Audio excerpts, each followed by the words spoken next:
Assalamualaikum warahmatullahi wabarakatuh. Halo semuanya teman-teman, selamat malam, selamat datang kembali di channel Ilo Bercerita dan masih bersama saya Ilo. Dimanapun teman-teman berada, semoga teman-teman selalu dalam keadaan sehat, bahagia dan dimurahkan rezekinya. Amin amin ya robbal alamin. Doa terbaik untuk teman-teman semua ya. Dan pada kesempatan yang baik ini kami akan membawakan satu kisah dari penulis favorit kita semua, Isyawara Senja. Oh, kisah-kisah dari Isyawara Senja selalu menarik untuk disimak ya teman-teman ya. Tapi sebelum kita masuk ke dalam kisahnya, buat teman-teman mungkin yang baru bergabung atau yang sudah lama bergabung tapi ternyata lupa belum subscribe, yuk diklik dulu tombol subscribe. Jangan lupa lonceng notifikasinya dinyalakan agar teman-teman selalu mendapatkan notifikasi dari konten-konten yang akan kami upload di setiap harinya.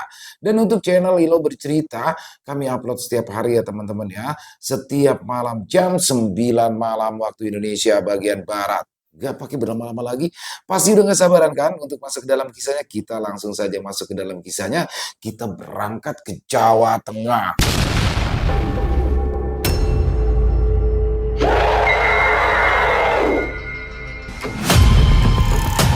Babi ngepet di depan rumah Butati.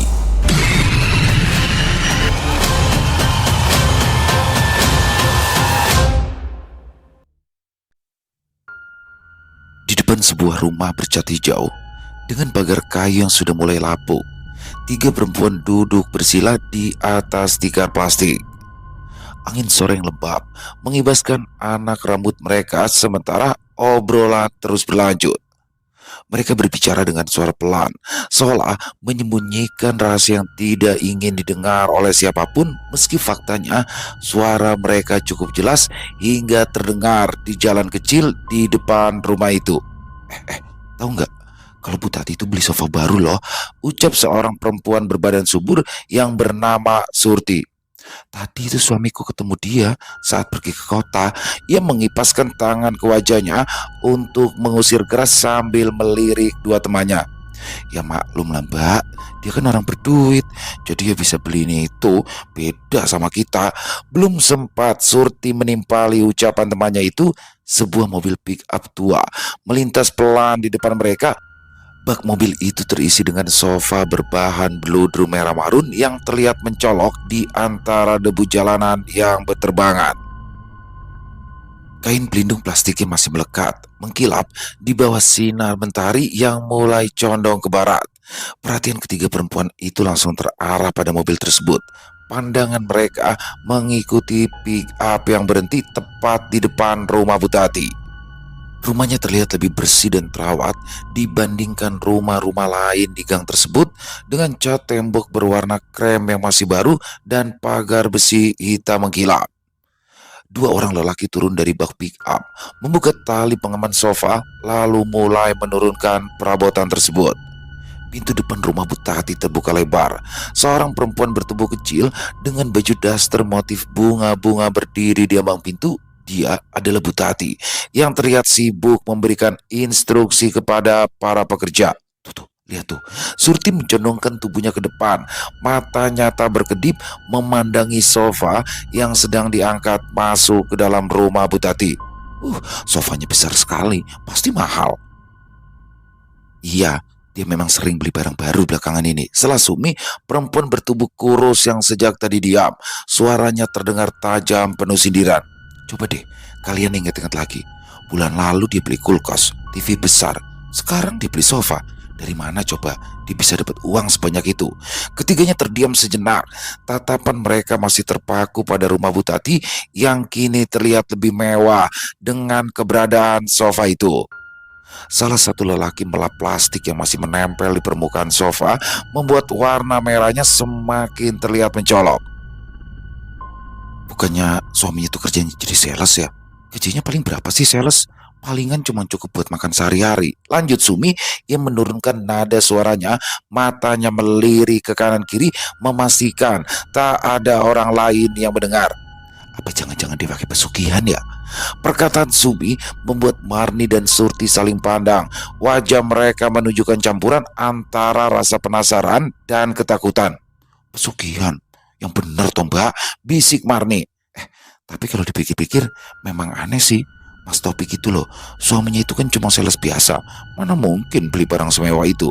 Surti mengangguk setuju. Iya, aku juga heran. Waktu aku lewat rumahnya kemarin sore itu, aku lihat di dapurnya ada kompor gas baru. Padahal kita semua tahu kan, dia itu bukan orang kaya. Iya, seperti memang ada sesuatu yang tidak beres. Sumi menambahkan, suaranya semakin pelan, tetapi nadanya semakin serius. Tahu nggak? Aku dengar-dengar dari Bu Lasmi, beberapa minggu terakhir ini banyak orang yang kehilangan uang loh di sekitaran sini. Ada yang semua isinya hilang, ada juga yang uangnya berkurang sebagian dalam tas. Apa jangan-jangan itulah Bu Tati ya? Ucapan itu membuat suasana semakin tegang. Surti menggigit bibir bawahnya. Sementara Marni tampak gelisah, ia memainkan ujung kain dasternya tanpa sadar. Pikirannya tenggelam karena dugaan yang baru saja terfikirkan oleh mereka. Kalau benar begitu, berarti dia itu yang ngambil uang kita untuk membeli semua barang-barang baru itu, kata Surti dengan suara gemetar. Aku sendiri sih pernah kehilangan uang di dompet minggu lalu. Padahal aku yakin betul deh, dompetku itu tidak pernah keluar dari dalam tas. Marni mengangguk cepat.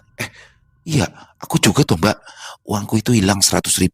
Waktu itu aku pikir aku salah hitung. Tapi kalau dipikir-pikir lagi, bisa jadi sih ini ulah dia. Ketiga perempuan itu kembali terdiam, masing-masing sibuk dengan pikirannya sementara para pekerja yang membawa sofa sudah selesai dengan tugas mereka. Kalau memang dipakai pesugihan, berarti kita harus hati-hati nih, bisik Sumi akhirnya. Orang seperti itu bisa saja menyakiti kita kalau dia tahu kita mencurigainya. Surti dan Marni mengangguk pelan, ketiganya saling pandang dengan wajah yang penuh kekhawatiran.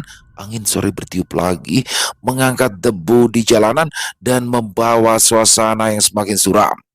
Di rumah Bu Tati, lampu depan mulai menyala, menandai awal dari malam yang penuh spekulasi baru di antara tetangga-tetangga yang merasa penasaran dengan kehidupannya. Malam harinya, langit gelap tanpa bintang. Kampung kecil yang biasanya tenang kini berubah menjadi hiruk pikuk karena suara teriakan keras terdengar dari rumah Marni. Tolong, tolong. Marni menjerit senyaring-nyaringnya. Para peronda yang sedang duduk di pos ronda di ujung jalan kecil segera bangkit. Sumo, ketua ronda malam itu, mengambil senter dari meja kayu sambil berkata, "Ayo, kita ke sana." Itu sepertinya suara Marni. Beberapa lelaki lainnya segera mengikuti. Dengan langkah tergesa-gesa mereka menuju rumah Marni yang hanya berjarak beberapa rumah dari pos ronda. Di depan rumah bercat biru muda itu, beberapa tetangga sudah berkumpul. Pintu rumah Marni terbuka lebar, suara tangis perempuan terdengar jelas dari dalam. Ketika para peronda masuk ke rumah itu, mereka mendapati Marni duduk di lantai dengan wajah yang basah oleh air mata. Dia memeluk lututnya erat, menggigil meski malam itu udara terasa hangat. Di sampingnya, seorang tetangga perempuan mencoba menenangkan, tetapi Marni tetap menangis meraung-raung seperti sudah kehilangan sesuatu yang sangat berharga. "Ada apa ini, Mbak?" Tanya Sumo tegas, suaranya sedikit meninggi untuk menembus keributan. Marni mengangkat wajahnya yang penuh kecemasan. Uangku hilang," katanya dengan suara serak. "Tadi siang aku dapat arisan, aku simpan di lemari, tapi sekarang uang itu udah nggak ada." Kerumunan warga yang mendengarnya saling pandang, beberapa berbisik, sementara yang lainnya mengernyitkan dahi berusaha memahami situasi.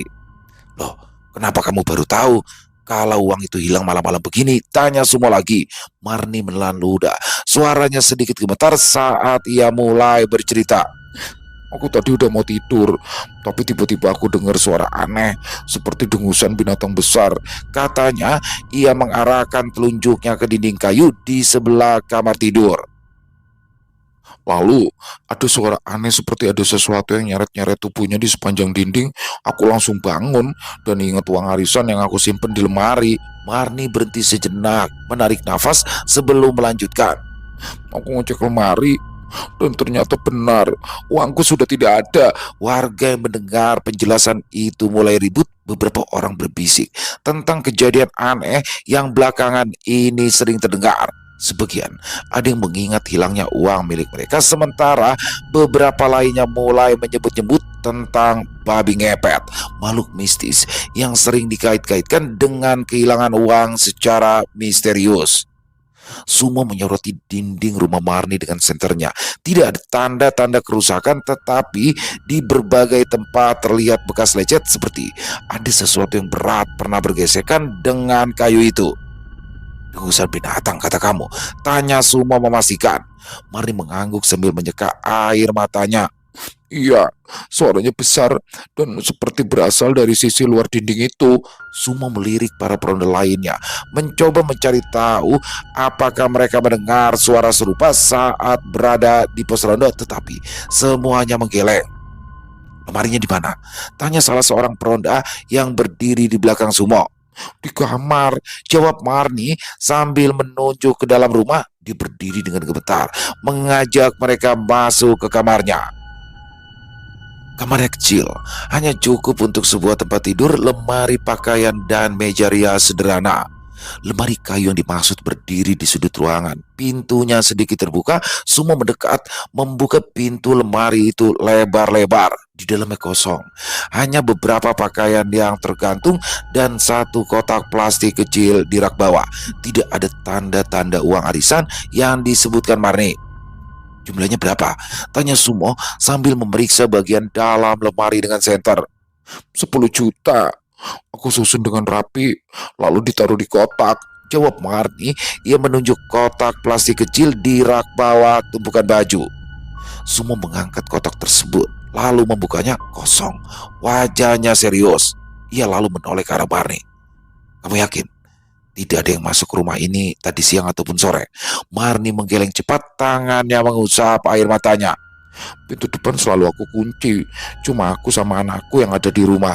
Perlahan-lahan, suara-suara warga di luar rumah semakin ramai. Kata babi ngepet terdengar di antara mereka. Tadi siang, Marni itu baru saja dapat arisan, dan malam ini uangnya hilang. Bukankah ini aneh? Ujar seorang lelaki tua bernama Pak Marwan yang berdiri di dekat pintu. Wah, kalau benar ada babi ngepet, berarti kita harus melakukan penjagaan lebih ketat ini. Jangan-jangan itu yang membuat uang warga hilang belakangan ini, sahut seorang lelaki lainnya. Semua keluar dari kamar. Mendengar percakapan itu, ia menatap warga yang berkumpul dengan tatapan tajam. Belum ada bukti apa-apa. Jangan asal tuduh, katanya tegas, mencoba meredam dugaan liar yang mulai menyebar. Tetapi suasana sudah terlanjur panas. Marni yang masih menangis menjadi pusat perhatian perempuan-perempuan di antara kerumunan. Mulai saling membisikkan kecurigaan mereka, sementara para lelaki membicarakan rencana untuk menyelidiki kejadian ini lebih lanjut. Malam Jumat yang awalnya tenang kini berubah menjadi malam penuh kegelisahan. Di langit, suara burung hantu terdengar samar, seperti memperkuat nuansa mencekam yang menyelimuti kampung itu. Langit malam semakin gelap, hanya diterangi lampu-lampu rumah warga yang remang. Suasana di rumah Marni masih ramai ketika tiba-tiba seorang pemuda berlari dari arah gang. Nafasnya terengah-engah, wajahnya pucat pasi. Ia berhenti di tengah kerumunan, berusaha mengatur nafas sebelum berbicara. Ada babi di rumah Butati, teriaknya akhirnya memecah keheningan yang sempat tercipta. Seluruh mata langsung tertuju padanya. Beberapa orang tampak ragu, kebanyakan menunjukkan keterkejutan. Semua maju mendekati pemuda itu. Kamu yakin? Apa yang kamu lihat? Tanyanya tegas. Pemuda itu mengangguk cepat. Iya Pak Sumo, saya baru saja lewat sana setelah pulang dari tempat kerja. Di depan rumah Butati ada babi hitam besar, badannya guamok, katanya terbata-bata tetapi jelas. Dia seperti mencari sesuatu, moncongnya itu loh, mencium-cium tanah. Wah, berarti kita harus segera ke sana, ujar Pak Marwan sambil mengencangkan sarungnya. Tanpa banyak bicara lagi, Sumo mengangkat tangannya memberi aba-aba. Ayo, semua laki-laki ikut. Bawa apa saja yang bisa dipakai, pentungan, parang atau kayu, perintahnya. Para lelaki, baik yang masih muda maupun yang sudah tua, segera bergerak. Beberapa mengambil bambu panjang, ada yang membawa senter, sementara yang lainnya hanya bermodal keberanian. Mereka bergerak serempak menuju ke arah rumah Bu Tati yang tampak sepi. Suasana malam yang awalnya hanya diwarnai suara jangkrik kini berubah menjadi hiruk-pikuk. Ketika mereka tiba di depan rumah Bu Tati, keadaan di sana sunyi. Rumah itu gelap, hanya diterangi lampu kuning kecil di teras. Beberapa lelaki menyebar, mencoba mencari tanda-tanda keberadaan babi yang tadi diceritakan oleh sang pemuda. "Di mana kamu melihatnya?" tanya Sumo pada pemuda tersebut. "Di situ, di dekat pohon pisang di pojok rumah," jawabnya menunjuk ke arah sudut halaman rumah Bu Tati yang ditumbuhi beberapa pohon pisang dan semak belukar.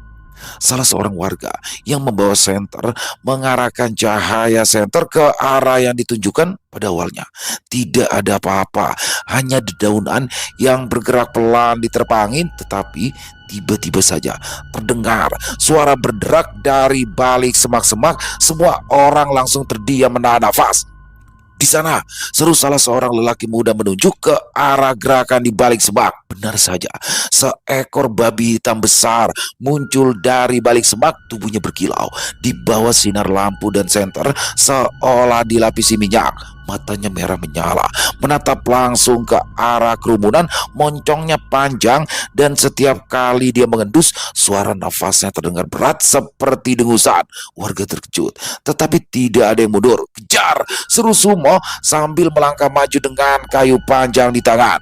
Babi itu tampaknya menyadari bahaya. Ia segera berbalik dan mulai berlari.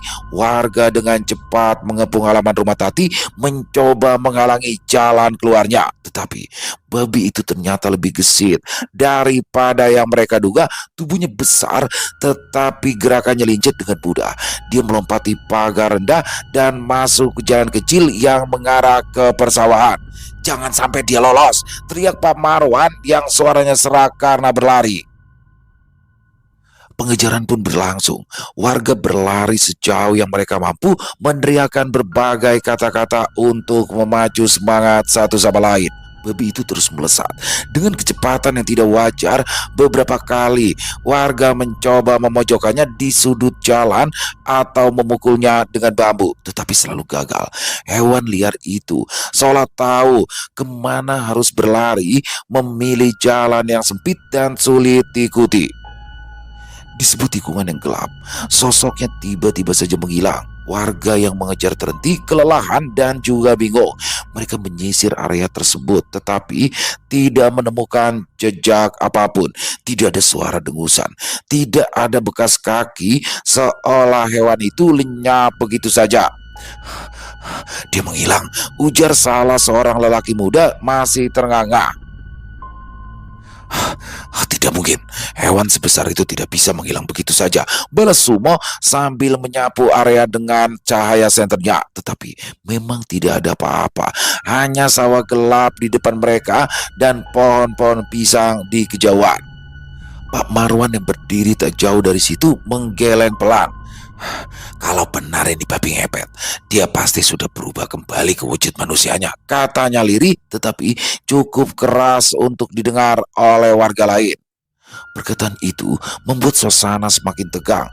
Warga yang tadinya tampak berani kini mulai merasa takut. Beberapa dari mereka saling pandang, seolah mencoba mencari tahu siapa di antara mereka yang nekat melakukan pesugihan tersebut. Sumo menghela nafas panjang, lalu mengangkat tangannya. Sudah cukup. Babinya juga sudah hilang. Ayo, kita kembali ke rumah masing-masing," ujarnya tegas. Warga pun perlahan bubar, berjalan kembali ke kampung dengan wajah penuh kecemasan. Di sepanjang jalan, hanya suara langkah kaki mereka yang terdengar, sesekali diiringi suara jangkrik yang kembali nyaring setelah keramaian berlalu. Rumah Bu Tati pagi itu tampak sunyi. Di tengah kampung, bangunan bercat putih dengan halaman luas tersebut menjadi simbol kemewahan yang membuat banyak tetangga iri. Bu Tati keluar dari rumah dengan langkah hati-hati sambil menggandeng anaknya Andi. Anak lelaki berusia 10 tahun tersebut terlihat lemah, wajahnya pucat dengan lingkar hitam di bawah mata. Sopir taksi online segera membuka pintu mobil. "Bu Tati ya?" tanyanya sopan. Bu Tati mengangguk tanpa banyak bicara. Setelah memastikan Andi duduk dengan nyaman, dia ikut masuk ke dalam mobil. perjalanan menuju rumah sakit dimulai dalam keheningan. Di dalam mobil, Butati memandangi Andi dengan penuh perhatian. Ia mengusap kepala anaknya, berusaha memberikan rasa nyaman. "Andi, kamu yang sabar ya nak. Sebentar lagi kita sampai," ujarnya dengan suara pelan hampir berbisik. Andi mengangguk, matanya terpejam, tubuhnya bersandar lemah pada kursi, nafasnya terdengar berat. Butati menggigit bibir, menahan air mata yang sudah mengenang sejak pagi. Dia tidak ingin terlihat lemah di hadapan Andi. Mobil melaju melewati jalanan kota yang mulai ramai. Sopir sesekali melirik ke kaca spion memastikan Tati dan Andi baik-baik saja. Di dalam kepala Tati, berbagai pikiran berkecamuk. Dia memikirkan hasil pemeriksaan sebelumnya, biaya yang terus membengkak. Rumah sakit yang mereka tuju adalah salah satu yang terbaik di kota itu. Gedung berlantai 5 dengan arsitektur modern itu tampak sibuk. Pasien hilir mudik ditemani keluarga mereka. Di bagian lobi, petugas resepsionis menyambut mereka dengan senyuman ramah. "Selamat pagi Bu Tati, silakan ambil nomor antrian di sana," katanya ramah. Bu Tati mengikuti instruksi itu dan segera membawa Andi ke ruang tunggu. Kursi-kursi empuk dengan penyejuk udara membuat Andi bisa sedikit beristirahat. "Andi, kamu haus nak? Mau minum?" tanya Bu Tati sambil menyodorkan botol air mineral. Andi menggeleng pelan. "Andi nggak haus Bu, Andi capek." "Sebentar ya. Sebentar lagi kita masuk ketemu dokter ya. Kamu kuat kan?" ujar Bu Tati sambil memegang tangan anak erat. Andi hanya menjawab dengan anggukan kecil. Bu Tati melihat nomor antrean di tangannya, berharap giliran mereka akan segera tiba. Ketika nomor mereka dipanggil, Tati menggandeng Andi menuju ruang praktek. Dokter Darman, seorang pria parubaya yang sudah akrab dengan keluarga mereka, menyambut dengan ramah. "Selamat pagi Bu Tati. Andi, bagaimana kabarnya hari ini?" tanyanya sambil mempersilahkan mereka duduk. Tati menjawab dengan suara pelan. Andi, Andi semakin lemah dok. Nafsu makanan menurun. Saya khawatir sekali." Dokter Darman mengangguk serius. Sambil membuka rekam medis di komputernya, ia memeriksa Andi dengan hati-hati, mengukur tekanan darah, memeriksa suhu tubuh, dan mendengarkan detak jantung dengan stetoskop. "Kondisi Andi memang belum stabil ya Bu. Saya sarankan transfusi darah lagi untuk sementara ini akan membantu tubuhnya mendapatkan energi," jelas dokter itu setelah selesai pemeriksaan. Bu Tati mengangguk pelan. Transfusi darah adalah hal yang sudah biasa dilakukan Andi. Hanya saja Tati tetap merasa berat setiap kali mendengarnya. Di ruang transfusi, suasana hening. Andi terbaring di ranjang kecil sementara perawat dengan teliti memasangi jarum infus. Bu Tati duduk di sampingnya, memegang tangan Andi sepanjang waktu. "Sebentar saja ya nak. Setelah ini kamu akan merasa lebih baik," ujarnya lembut. Andi menatap ibunya dengan mata yang sayu. "Bu, Andi capek," katanya pelan. Bu Tati tersenyum, hatinya terasa pedih, tetapi berusaha terlihat tenang. "Istirahat saja ya nak. Nanti kalau sudah selesai kita pulang." Selama transfusi berlangsung, Tati mengambil ponsel dari tasnya. Dia membuka aplikasi perbankan dan mengecek saldo tabungan. Jumlahnya masih cukup, tetapi dia tahu biaya seperti ini tidak akan berhenti sampai kondisi Andi benar-benar stabil. "Apapun yang terjadi, aku harus mengusahakan yang terbaik," pikirnya. Setelah transfusi selesai, Tati membawa Andi kembali ke ruang dokter untuk mendiskusikan hasil pemeriksaan. Dokter menjelaskan bahwa Andi membutuhkan perawatan jangka panjang. Dia memberikan resep baru dan beberapa saran tambahan. "Jangan lupa kontrol 2 minggu lagi ya Bu. Kalau ada keluhan segera hubungi saya ya," pesan dokter itu sebelum mereka meninggalkan ruangan. Bu Tati mengucapkan terima kasih dan membawa Andi keluar. Di luar, sebuah mobil taksi online sudah menunggu dengan mobil yang terparkir di depan lobi. Dalam perjalanan pulang, Tati memandangi wajah Andi yang terlelap di kursinya, tangannya mengusap kepala anaknya dengan lembut. Dia berpikir tentang masa depan Andi serta perjuangan yang harus ia lalui sebagai seorang ibu. Ketika mobil mulai memasuki kampung, tatapan sinis para warga menyambutnya. Beberapa orang yang duduk di warung kopi langsung berhenti bicara saat melihat mobil Tati lewat. Mereka memandang dengan penuh curiga, bahkan ada yang berbisik-bisik. "Hmm, pasti dia yang pakai pesugihan babi ngepet," ujar seorang perempuan dengan nada pelan tapi cukup terdengar. Tati pura-pura tidak mendengar. Ia menggandeng Andi masuk ke dalam rumah, menutup pintu rapat-rapat di dalam.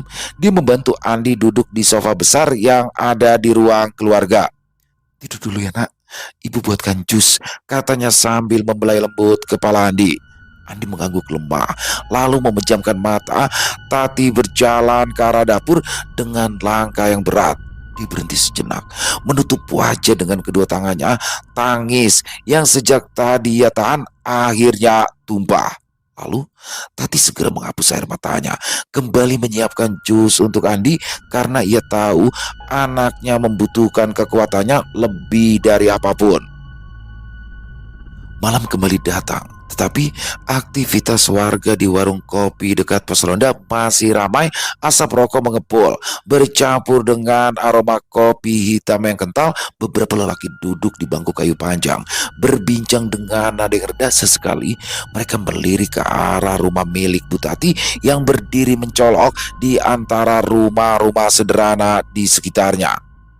Sudah jelas, pasti mereka pakai pesugihan. Mana mungkin dia bisa terus membeli banyak barang kalau bukan karena babi ngepet, bisik salah satu lelaki yang mengenakan kaos lusuh. Ya betul, apalagi suaminya itu. Siapa namanya? Hmm, Topik ya. Jarang banget dia kelihatan di rumah. Jangan-jangan dia yang jadi babi ngepet itu, sahut seorang lelaki lainnya sembari menyeruput kopi dari gelas. "Akunya kerja sebagai sales, tapi aslinya jadi babi." Percakapan mereka semakin panas. Beberapa warga yang semula diam mulai ikut menambahkan cerita. Mereka mengatakan pernah melihat aktivitas mencurigakan di sekitar rumah Butati. Ada yang mengaku mendengar suara aneh di malam hari. Ada juga yang bersumpah melihat bayangan besar yang melintas di belakang rumahnya. "Anaknya itu loh si Andi, pasti calon tumbalnya," ujar seorang perempuan tua yang baru saja bergabung. Dia membawa tas belanjaan, wajahnya penuh dengan semangat ingin menambahkan cerita. "Lihat aja, sakitnya aja nggak sembuh-sembuh, pasti sengaja itu dibuat lemah biar bisa dijadikan tumbal."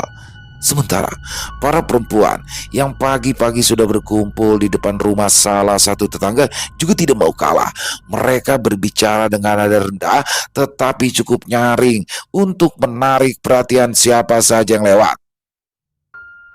"Tega banget sih kalau sampai Andi dijadikan tumbal, tapi apa boleh buat, itu kan resiko kalau orang tuanya pakai jalan begituan supaya jadi orang kaya," ujar Ratna yang memakai daster bolong di bagian ketiak. "Tahu nggak? Aku itu loh pernah ngelihat bayangan aneh di halaman dia," tambah yang lain sambil menunduk seolah takut. Suaranya terdengar oleh Butati. Seseorang bahkan mengatakan bahwa dia kehilangan uang saat melewati depan rumah Butati beberapa minggu yang lalu. "Kalau aku sih yakin banget deh, itu semua pasti ulah babi ngepet," ujarnya penuh keyakinan. Sementara itu, Butati benar-benar tidak tahu bahwa dirinya sedang menjadi bahan perbincangan. Dia sibuk menyiapkan sarapan untuk Andi. "Andi, makan yang banyak ya nak, biar cepat sembuh," ujar Butati sambil meletakkan sepiring nasi dengan lauk ayam goreng di depan anaknya. Andi tersenyum lirik. "Bu, ayo kapan pulang?" tanyanya dengan suara pelan. Tati terdiam sejenak. Pertanyaan Andi ini selalu sulit untuk dijawab. "Ayah lagi kerja ya nak, nanti kalau sudah selesai pasti ayah pulang," jawabnya dengan senyuman tipis, berusaha menyembunyikan rasa lelah yang menggelayuti hatinya. Setelah memastikan Andi makan dengan baik, Tati menuju ke ruang tamu. Ia duduk di sofa empuk, memandangi jendela kaca yang menghadap ke jalan kampung. Dari tempat tersebut, ia bisa melihat beberapa orang yang lewat, menatap ke arahnya dengan pandangan penuh arti. Tati tahu ada sesuatu yang tidak beres, tapi memilih untuk diam. Di luar sana, desas-desus semakin liar. Warga mulai menyusun rencana untuk mencari bukti. Ada yang mengusulkan mengintai rumah Bu Tati di malam hari. Ada pula yang berniat mendatangi paranormal untuk memastikan kebenaran dugaan mereka. Kalau memang betul dia pakai jalan pesugihan, ya kita harus lapor Pak RT dong. Jangan sampai kampung kita jadi tempat tinggal orang seperti gitu. Lagi pula, kita yang akan terus menjadi korban. Dia yang lama-lama kaya, kita yang lama-lama melarat, ujar salah satu warga tegas. Untungnya, tidak semua orang setuju. Beberapa warga memilih diam, tidak ingin terlibat dalam masalah itu. Mereka ragu karena tidak punya bukti kuat untuk menuduh Bu Tati dan keluarganya. Tapi kalau sampai salah tuduh, kasihan juga. Mereka itu kan tidak pernah berbuat jahat sama kita, ujar seorang lelaki yang duduk di sudut warung. Ya tapi aneh aja dong. Mana mungkin tiba-tiba kaya raya begitu. Kita aja yang kerja keras dari pagi sampai malam gak bisa punya rumah seperti itu, balas yang lain dengan nada sinis. Beberapa malam terakhir, suasana di kampung terasa lebih sepi dari biasanya. Beberapa warga yang penasaran sengaja bersembunyi di balik pepohonan dekat rumah Bu Tati. Mereka membawa senter dan tongkat, bersiap jika sewaktu-waktu ada sesuatu yang mencurigakan muncul. Akan tetapi, hingga tengah malam tidak ada yang terjadi. Rumah Bu Tati tetap gelap, hanya lampu di teras yang menyala. Dari dalam terdengar suara samar televisi yang menyala, mungkin untuk menemani Tati menjaga Andi. Warga yang berjaga mulai kehilangan kesabaran. Mungkin memang kita sudah salah menuduh orang, ujar salah satu dari mereka yang memutuskan menyerah. Namun, belum sempat dia melangkah pergi, tiba-tiba saja suara teriakan histeris berasal dari ujung jalan. Babi, babi, ada babi di depan rumahku, jerit Sri dari beranda rumahnya. Suaranya melengking memecah keheningan malam. Warga yang mendengar langsung berlarian menuju rumah Sri. Lelaki, perempuan, bahkan anak-anak ikut keluar mengintip dari balik pintu dan jendela rumah mereka. Suara Sri membuat suasana semakin menjadi panik. Di depan rumahnya seekor babi hitam besar berdiri, matanya berkilat dalam gelap, tubuhnya gemuk dengan bulu-bulu kasar yang mengkilap terkena cahaya bulan. Nah, itu babi yang kita lihat waktu itu. Cepat pukul, jangan sampai lolos. Rudi langsung mengayunkan tongkatnya ke arah babi itu. Dia tampak geram sekali karena uang hasil arisan istrinya raib begitu saja. Babi di depan mereka berusaha melarikan diri, tetapi warga sudah mengepungnya. Beruntung ada yang membawa senter sehingga bisa menerangi jalan sempit di sekitaran rumah Sri. Mereka menutup semua celah, memastikan hewan itu tidak bisa kabur. Dalam kepanikan, dia berlari ke sudut halaman, lalu terjebak di antara pagar kayu dan dinding rumah. Pukul, pukul sampai mati, seseorang berteriak, memancing warga lainnya untuk maju. Tongkat kayu, batu, bahkan beberapa benda tajam mulai dilemparkan ke arahnya. Hewan malang itu mengeluarkan suara mengerang keras, tetapi warga tak peduli.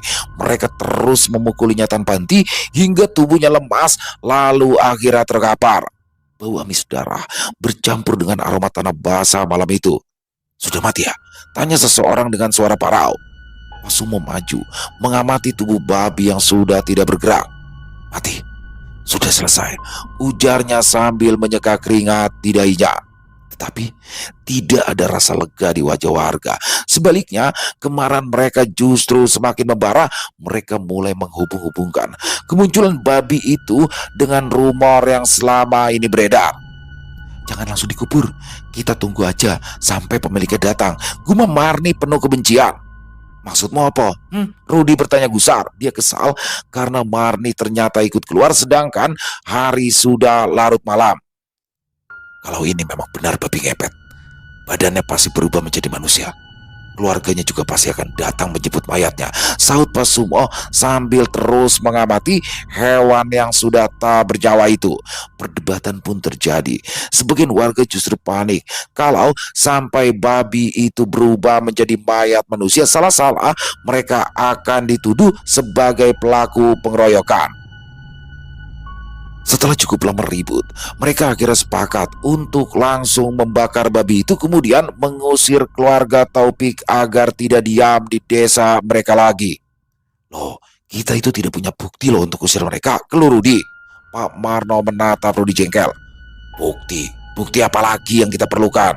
Kamu mau orang kampung ini selalu kehilangan uang? Bisa jadi kita juga akan ditumbalkan untuk menyembah junjungannya. Pokoknya keluarga itu harus pergi. Kita tidak bisa membiarkan orang yang tidak bersalah terus jadi korban mereka, ujar Marni tegas sehingga Rudi melotot ke arahnya. Betul, usir saja supaya kampung kita lebih aman, sambung suami Sri sambil memeluk tubuh istrinya yang ketakutan. Keesokan paginya, sekelompok warga mendatangi rumah Butati. Mereka datang dengan wajah penuh amarah, beberapa membawa tongkat dan parang. Ketukan keras di pintu rumah membuat Butati yang sedang menyiapkan sarapan untuk Andi terkejut. Tok tok tok, tok tok tok. Tati, Topik, keluar kalian, teriak salah satu warga dari depan rumah. Butati membuka pintu dengan wajah bingung. Ada apa ya Pak? Kenapa ramai-ramai datang ke rumah saya? Tanyanya mencoba tetap tenang walau jantungnya berdegup kencang. Kami tidak mau ya kalian tinggal di kampung kami lagi, ujar Marni dengan nada tajam. Dasar manusia serakah, tega banget sih ngepet di kampung sendiri. Butati terdiam, matanya membelalak tak percaya. Maksud kalian apa? Ngepet apa? Warga tidak mau mendengar pembelaan diri Butati. Udah, jangan banyak alasan. Kalau kalian tidak mau pergi, maka kami akan mengusir kalian dengan paksa, ancam seorang lelaki sambil mengacung-acungkan parangnya. Nanti dulu, sebenarnya ada apa ini Pak? Taufik menarik tangan Tati meminta agar istrinya itu mundur dari pintu. Sekarang, dia yang berdiri di depan pintu melindungi istri dan anaknya. Kami tidak bersalah. Kalian tidak punya bukti untuk menuduh kami seperti itu, ujarnya dengan nada dingin, tetapi ucapannya justru membuat warga semakin marah. Lah, mana ada maling aku? Kalau tidak mau pergi, jangan salahkan kami kalau kami akan bertindak kasar. Melihat situasi yang semakin tidak terkendali, Butati akhirnya menyerah. Dengan air mata mengalir, ia mulai mengemasi barang-barang berharga milik mereka. Andi duduk di sudut ruangan, matanya menatap ibunya dengan mata berkaca-kaca. Kita pergi saja, Mas. Tidak ada gunanya juga tinggal di sini kalau semua orang membenci kita, bisik Butati sambil memegang tangan suaminya. Dia takut pada wajah para warga yang tegang menahan amarah. Lebih baik mengalah daripada mereka sekeluarga terluka karena dikeroyok massa. Tidak bisa. Kenapa kita harus mengalah sedangkan kita tidak bersalah? Lagi pula, apa maksudnya dengan babi ngepet? Mereka menuduh kita memakai pesugihan. Butati menggeleng, matanya masih basah saat berbicara pada warga. Baik, kami akan segera pindah hari ini juga. Pintu rumah ditutupnya perlahan lalu dikunci. Butati kembali membereskan barang-barang penting sementara Taufik masih marah padanya karena mengalah pada keinginan warga. Nanti kita bicara di jalan setelah keadaan aman ya Mas. Sekarang lebih baik kita pergi dulu, pujuk Butati. Beberapa jam kemudian, keluarga kecil mereka meninggalkan rumah dengan sebuah mobil tua. Mereka pergi di bawah pengawasan warga yang menatap dengan pandangan penuh kebencian. Ketika mobil mereka melaju keluar dari kampung, beberapa warga terus berdiri di pinggir jalan menatap dengan wajah tanpa ekspresi. Baguslah mereka segera pergi. Kampung kita kan memang gak butuh orang seperti mereka, ujar seorang perempuan sambil menjilangkan tangan di dada. Tetapi ada juga beberapa warga yang merasa tidak nyaman. Seorang lelaki tua yang berdiri di sudut jalan menggelengkan kepala. Kalau mereka ternyata tidak bersalah, maka kita yang akan menanggung dosa, gumamnya pelan. Temannya mengerutkan kening, dia berbisik. Saya juga nggak ngerti ya, kalau memang keluarga Topik itu melakukan ritual babi ngepet, lalu kenapa anggota keluarga mereka masih baik-baik saja? Bukankah tadi malam kita sudah membunuh babinya? Harusnya Taufik ataupun Tati juga sudah meninggal dong. Lelaki tua itu memandang temannya dengan tatapan yang tak kalah terkejut. 1 minggu yang lalu, Rudi berdiri di depan sebuah kandang sambil menyulut rokok kretek. Asap yang mengepul memenuhi ruangan, menyelimuti wajahnya yang tersenyum tipis penuh kepuasan. Di hadapannya, seekor babi hutan berada di dalam kandang kayu sederhana. Hewan itu gelisah mencakar-cakar lantai kandang dengan kuku-kukunya yang kotor.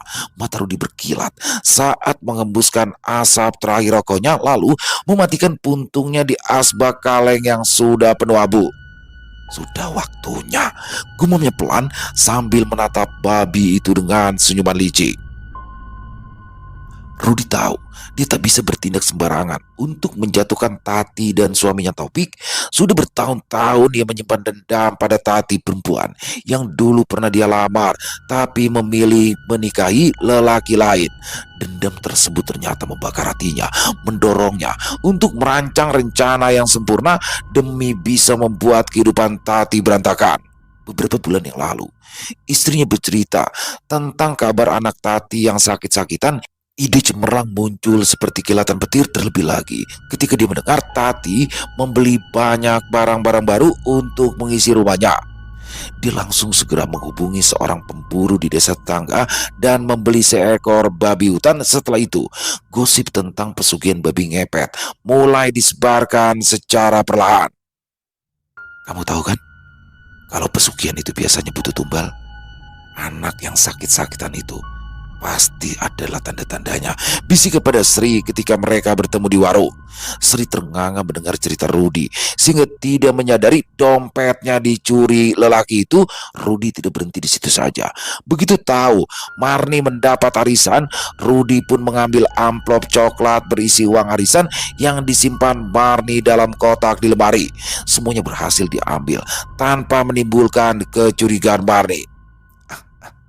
Dan sekarang aku tinggal melepas senjata andalanku, pikir sambil melangkah keluar menuju kandang babi yang terletak di ujung kampung.